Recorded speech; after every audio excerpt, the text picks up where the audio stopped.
మరి volunteers day సందర్భంగా BRS Congress పార్టీకి శుభాకాంక్షలు. వాళ్ళ ప్రేమ, వాళ్ళ అక్రమ బంధం నిండు నూరేళ్ళు ప్రజల చీత్కారాలతో, ప్రజల చీవాట్లతో ఇదే విధంగా కొనసాగాలని చెప్పి కోరుకుంటున్నాను. బీఆర్ఎస్ కాంగ్రెస్ పార్టీతో పాటు ఎంఐఎం పార్టీ కూడా ఈ 3 పార్టీలకు వాలంటీర్స్ డే శుభాకాంక్షలు. ఎందుకంటే ఇద్దరి మధ్య అటు ఇటు భుజం మీద చేసేది ఎంఐఎం పార్టీ. వీళ్ళ అక్రమ బంధానికి ఎంఐఎం పార్టీ వెనుక భుజం, అంటే అది నేను చెప్పిన ఎంఐఎం పార్టీ కాంగ్రెస్తో సంసారం చేస్తుంది, బీఆర్ఎస్ పార్టీ కన్ను కొడుతున్నది ఎంఐఎం పార్టీ.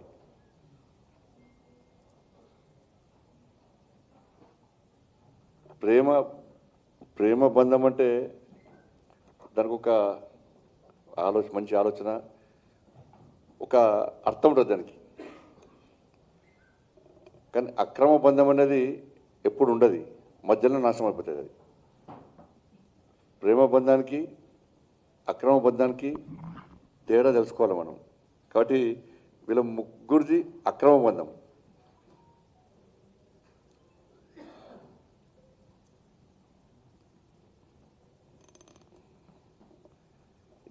రేవంత్ రెడ్డి గారు అన్నారు చాలా మరి ఫెవికాల్ బంధం అని. నేను అంటున్నా మీది బీఆర్ఎస్ది ఎంసీల్ బంధం. ఫెవికాల్ అంటే కేవలం వైట్ ద్రవ పదార్థమే అది. ఎంసీల్ అంటే రంగురంగులతోని ప్లాస్టిక్ పైపులను అంటు పెట్టచ్చు, ఐరన్ పైపులను అంటు పెట్టచ్చు, అంత ఎంసీల్ బంధం. ఎం అంటే ఎంఏ పార్టీ, ఆ బంధం వీళ్ళది.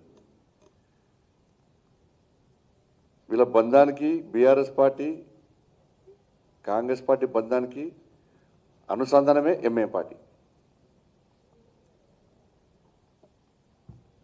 ఎందుకు చెప్తున్నా అంటే కరీంనగర్లో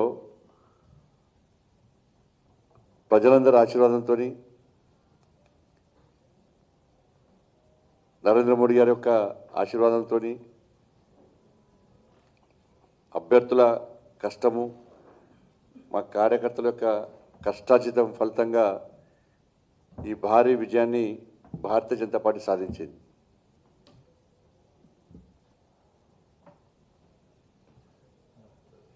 ఈ సందర్భంగా మమ్మల్ని ఆశీర్వదించినటువంటి కరీంనగర్ కార్పొరేషన్ ప్రజలకు,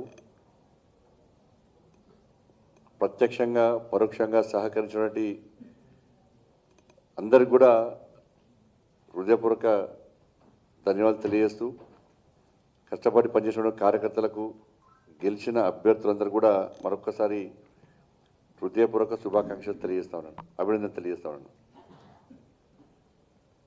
మేము కరీంనగర్లో ఒక లక్ష్యాన్ని ఎంచుకొని ఈ ఘన విజయాన్ని సాధించడం జరిగింది. మ్యాజిక్ ఫిగర్ దాటినాం ఆల్రెడీ మేము.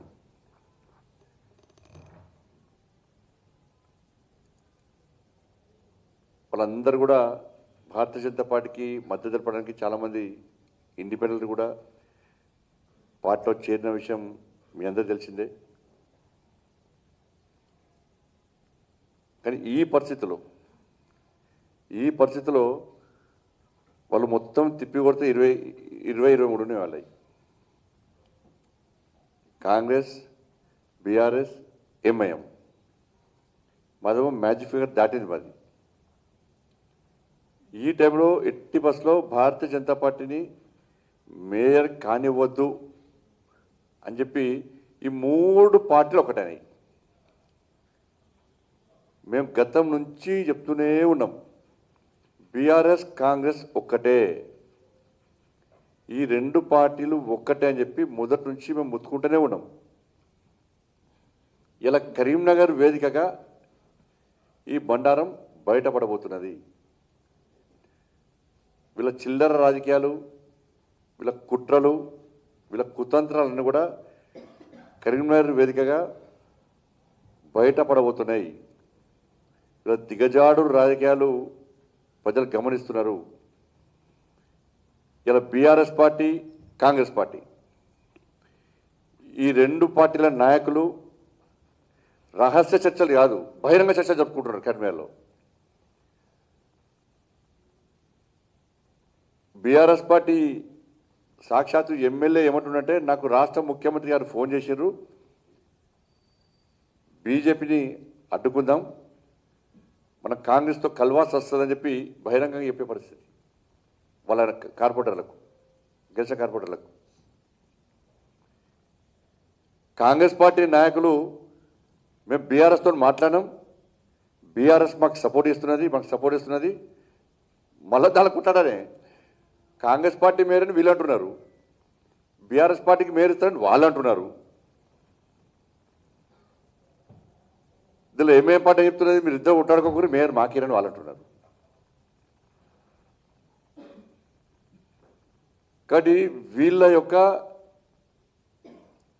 లాలూచితనం ఇవాళ కరీంనగర్ వేదికగా బహిర్గతమైంది. 3 పార్టీలు ఒకటనాయి. ఇలా ఎంఏఎం పార్టీ 8 సీట్ల నుంచి దాదాపు 3 సీట్లకు వచ్చేది. ఇలా బీఆర్ఎస్ కాంగ్రెస్ పార్టీ కలిసి కరీంనగర్లో మీరు ఏ విధంగా మేయర్ను సాధిస్తారో చెప్పాలి. మీకున్న సంఖ్య ఎంత, మీరు ఎట్లయితారు? ఎక్స్ అఫీషియో అన్నారు, ఎన్నికల కమిషన్ క్లారిటీ ఇచ్చింది. మా పార్టీ క్యాండిడేట్ కూడా ఫోన్ చేసి ఇన్ని లక్షలు ఇస్తాం, ఇన్ని కోట్లు ఇస్తాం, మీరు రండి అంటే ఛీ పో మీ బతుకు ఇంకా బతుకు బాగా మారదా, ఇదే బిచ్చ బతుకా మీద అని చెప్పి మా వాళ్ళు తిడుతున్నారు కాంగ్రెస్ వాళ్ళను. గీ బతుకా మీది, గీ ఎంగిలి బతుకా ఇంకా మీది, ఇంకా మారరా అని చెప్పి మా అభ్యర్థులు చీత్తు అని తిడుతున్నారు కాంగ్రెస్ వాళ్ళను. కానీ అయినా సిగ్గు వస్తలేదు వాళ్ళకు. సిగ్గురు లేకుండా ఇంకా ఈ చిల్లర పాలిటిక్స్ ఇంకా చేస్తే ప్రయత్నం చేస్తున్నారు. నేనేమంటున్నానంటే, ఇది కరీంనగర్ స్థానికంగా నాయకులు తీసుకున్న నిర్ణయమా, బీఆర్ఎస్ పార్టీ అని కాంగ్రెస్ పార్టీ అని, లేదా కాంగ్రెస్ అధిష్టానం బీఆర్ఎస్ పార్టీ అధిష్టానం తీసుకున్న నిర్ణయమా? ఇది స్పష్టం చేయాలి. కరీంనగర్లో కలిసి ఉండాలి,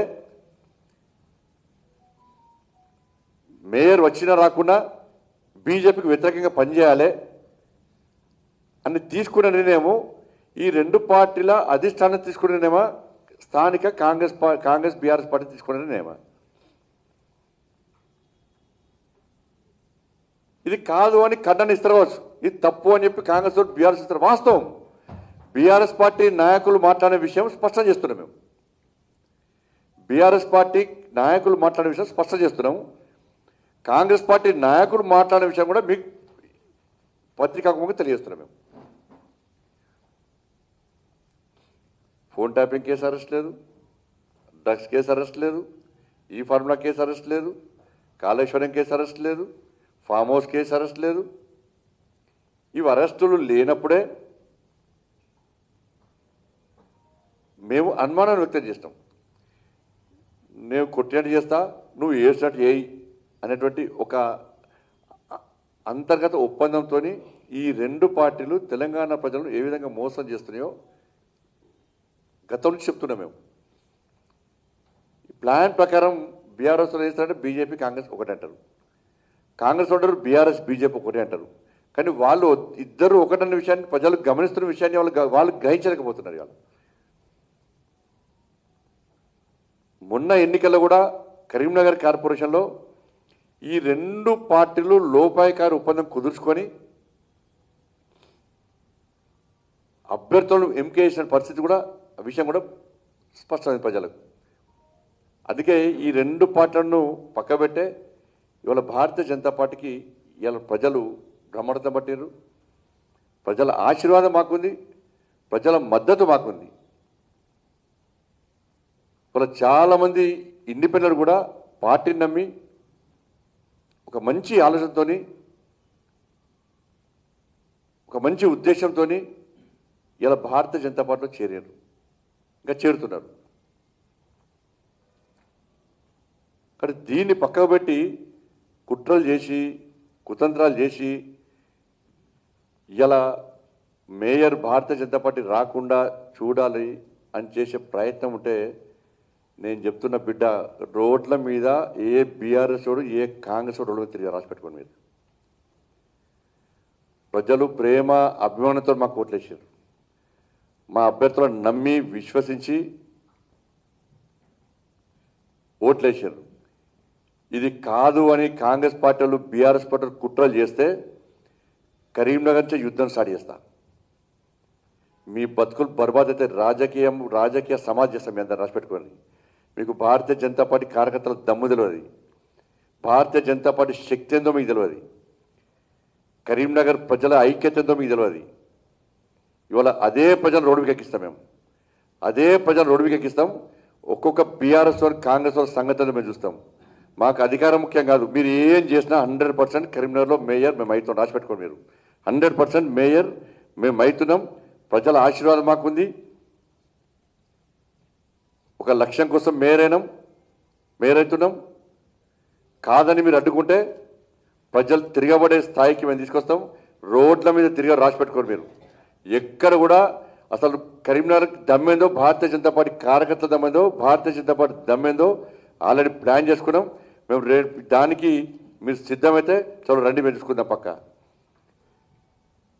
సాక్షాత్తు రాష్ట్ర ముఖ్యమంత్రి ఇన్వాల్వ్ అయ్యి ఇలా అడ్డుకునే ప్రయత్నం చేస్తే ఇలా కాంగ్రెస్ అక్కడి నుంచి స్టార్ట్ చేస్తా.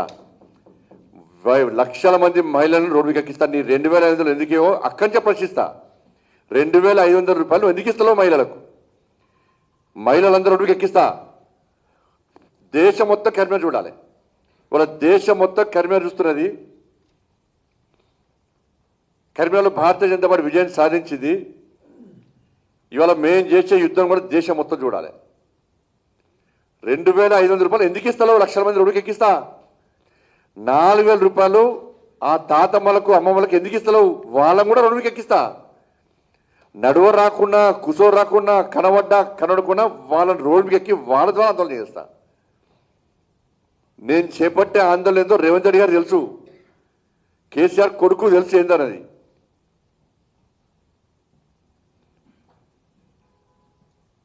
తులం బంగారం ఎందుకు ఇస్తూ అడిపిస్తా. యువత అందరూ రోడ్డుకి ఉద్యోగాలు అవి, మా స్కూటీలు అవి, లక్షల మంది రోడ్డుకి ఎక్కిస్తా. పక్క 4 DAలు ఎందుకు ఇస్తలేవు. పదవీ విరమణ పొందినటువంటి వాళ్ళందరూ కూడా వాళ్ళందరితో మాట్లాడుతున్నా.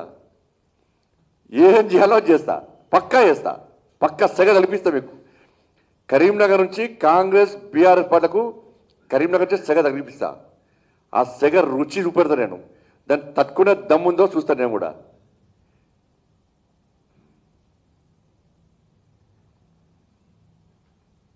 ఫీజు రియంబర్స్మెంట్ లేక నిన్న ఎలక్షన్ల ప్రచారం పోతే చాలామంది పేద విద్యార్థులు, సార్ మా సర్టిఫికేట్ ఇస్తారు సార్, మాకు హాల్ టికెట్ ఇస్తారు సార్, ఎగ్జామ్స్ ఉన్నాయి సార్, వాళ్ళకి ఫీజు రియంబర్స్మెంట్ ఇస్తారట, యాజమాన్యం ఇబ్బంది పడుతుంది, మరి మేమెట్లా సార్ అని చెప్పి ఎగ్జామ్స్ రాయలేని పరిస్థితి.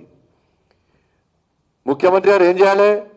నువ్వు యాజమాన్యం బెదిరించుడు కాదు, బ్లాక్మెయిల్ చేసుడు కాదు, విద్యార్థుల భవిష్యత్తు గురించి ఆలోచించు. మరి విద్యార్థులకు సర్టిఫికేట్ ఇస్తుర్రా, విద్యార్థులకు హాల్ టికెట్లు ఇస్తుర్రా, ఎక్కిస్తా. వాళ్ళ కూడా రోడ్డు మీకు ఎక్కిస్తా, 100% ఎక్కిస్తా. వాళ్ళ మీరు రోడ్డు మీకు ఎక్కిస్తా. యూరియా విషయంలో రోడ్డు మీకు ఎక్కిస్తా. రైతులను ఏది ఇష్టపడే ప్రసక్తి లేదు. నేను మళ్ళీ చెప్తున్నా, నేను భయపడుతున్నాను కాదు, నేను అటువంటి పొలిటీషియన్ కాదు, మీరు చిల్లర రాజకీయాలు చేసే పొలిటీషియన్ కాదు. కానీ మీరు చిల్లర రాజకీయాలు చేసే పొలిటీషియన్ అడ్డుకునే దమ్ము నాకు ఉన్నది. వాళ్ళ నేను ఇలా నిద్రాహారాలు మాని తిండి తిప్పలు లేకుండా ఇలా భారతీయ జనతా పార్టీని గెలిపించుకున్నాం. మేము అందరం కలిసి భారతీయ జనతా పార్టీ ప్రతి కార్యకర్త కష్టపడి పనిచేసిండు. భారతీయ జనతా పార్టీ ప్రతి నాయకుడు కమిట్మెంట్తో ఒక టీమ్గా ఏర్పడి కష్టపడి గెలిపించుకున్నాం. ఇవాళ మా కమిట్మెంట్, మా మీద నమ్మకం, విశ్వాసంతో మోడీ గారి సంక్షేమ పథకాలు చూసి, మోడీ గారు చేసిన అభివృద్ధిని చూసి ఇవాళ ప్రజలందరూ కూడా మాకు బ్రహ్మరథం పట్టారు. ఆ ప్రజా నిర్ణయాన్ని మీరు వ్యతిరేకిస్తే అదే ప్రజలు తిరగబడే విధంగా మేము చేస్తాం, పక్కా చేస్తాం. మీరు కేసీఆర్ బీఆర్ఎస్ పార్టీని ఎందుకు అరెస్ట్ చేస్తారు? కేసీఆర్ కుటుంబాన్ని ప్రశ్నిస్తాం, పక్కా. వాళ్ళ అవినీతి అక్రమాలు ప్రశ్నిస్తాం, వీళ్ళ 6 గ్యారెంటీలు ప్రశ్నిస్తాం, వీళ్ళ మధ్యలో ఉన్న ఎంసీల్ బంధం కూడా ప్రజలకు వివరిస్తాం. ఇష్టపడే ప్రసక్తి లేదు. మీరు ఏం చేసి చెప్తున్నా మేయర్ పక్క మేము అవుతాం. ప్రజల ఆశీర్వాదం మాకు ఉంది.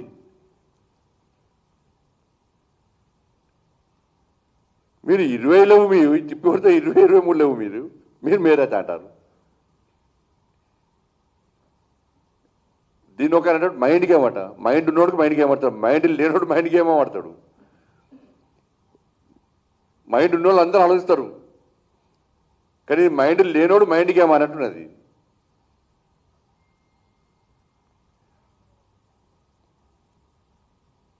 ఇంత చిల్లర రాజకీయాల మీరు ఓరలేతనం.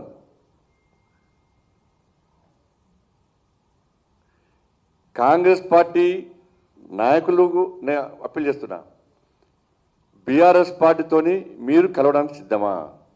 మీ అధినాయకత్వం కరీంనగర్లో బీఆర్ఎస్కు సపోర్ట్ చేస్తున్నది.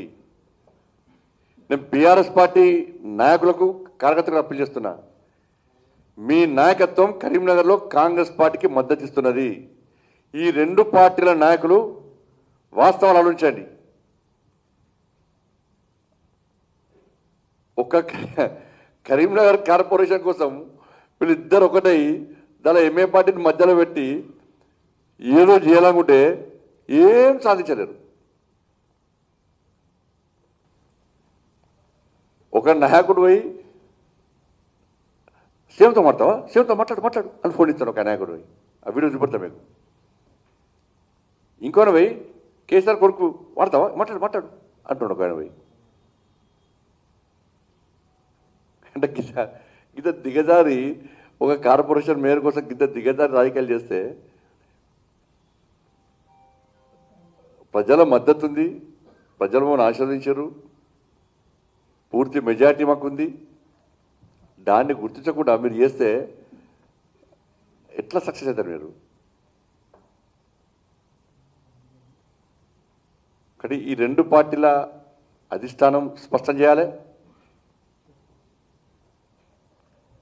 ఈ రెండు పార్టీల కార్యకర్తల నాయకులు వాస్తవాలు ఆలోచించండి,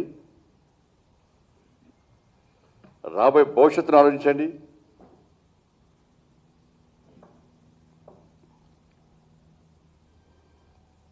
దాంతోపాటు ఈ సందర్భంగా ఆదిలాబాద్, నిజామాబాద్తో సహా అనేక ప్రాంతాల్లో భారతీయ జనతా పార్టీని గెలిపించినటువంటి, భారతీయ జనతా పార్టీకి ఓటేసినటువంటి ప్రజలందరూ కూడా హృదయపూర్వక శుభాకాంక్షలు తెలియజేస్తూ,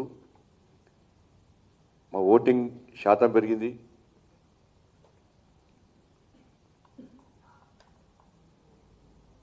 మేము ఒక ప్రణాళిక ప్రకారం ముందు పోతున్నాం. తప్పకుండా రాబోయే రోజుల్లో ఇంకా బలపడి ఈ తెలంగాణ రాష్ట్రంలో నరేంద్ర మోడీ గారి యొక్క ఆలోచన మేరకు మా నితిన్ నవీన్ గారు ఒక లక్ష్యాన్ని ఇచ్చారు. తప్పకుండా ఈ తెలంగాణ రాష్ట్రంలో భారతీయ జనతా పార్టీ అధికారులకి తప్పకుండా వస్తుంది. కార్యకర్తలకు విశ్వాసం, నమ్మకం ఉంది. ఒకటి, అందరూ కూడా కష్టపడి పనిచేసిన కార్యకర్తలకు, మాకు సహకరించినటువంటి మీడియా మిత్రులందరూ కూడా హృదయపూర్వక ధన్యవాదాలు.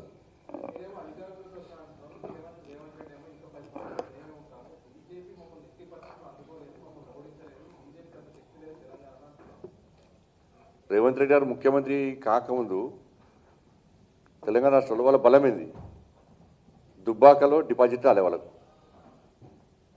హుజాబాద్లో డిపాజిట్ రాలే, మున్గోలో డిపాజిట్ రాలే, హైదరాబాద్లో 2 సీట్లు, కరీంనగర్ కార్పొరేషన్లో కాంగ్రెస్ పార్టీ 0, వరంగల్ కార్పొరేషన్లో కాంగ్రెస్ పార్టీ 0, నిజామాబాద్ కార్పొరేషన్లో కాంగ్రెస్ పార్టీ 0. ఎట్లా అధికారంలోకి వచ్చారు వాళ్ళు? అరెస్టులు చేయలే, వాళ్ళు కొట్లాడలే. సరే, రేవంత్ రెడ్డి ఒకరు కొట్టాలి రావచ్చు. వాళ్ళకి కాంగ్రెస్ పార్టీకి క్యాడర్ లేదు. ఎక్కడ అరెస్ట్? మా లెక్క మా కార్యకర్తలకు అరెస్టులు కాలే. వాళ్ళు ఎక్కడ? మా కార్యకర్తలకు ఎక్కడ నెలకు జైలు పోలే, మా కార్యకర్తలకు ఎక్కడ లాఠీ దెబ్బలు తినలే, మా లెక్క దాడులు పత్రాలు జరగలే. ఎట్లా అధికారంలోకి వచ్చారు? కాబట్టి ఎవరి బలం ఉందో తెలుసు. సరే, అధికారంలోకి వచ్చినాక వాళ్ళు బలం పెంచుకునే ప్రయత్నం చేస్తున్నారు.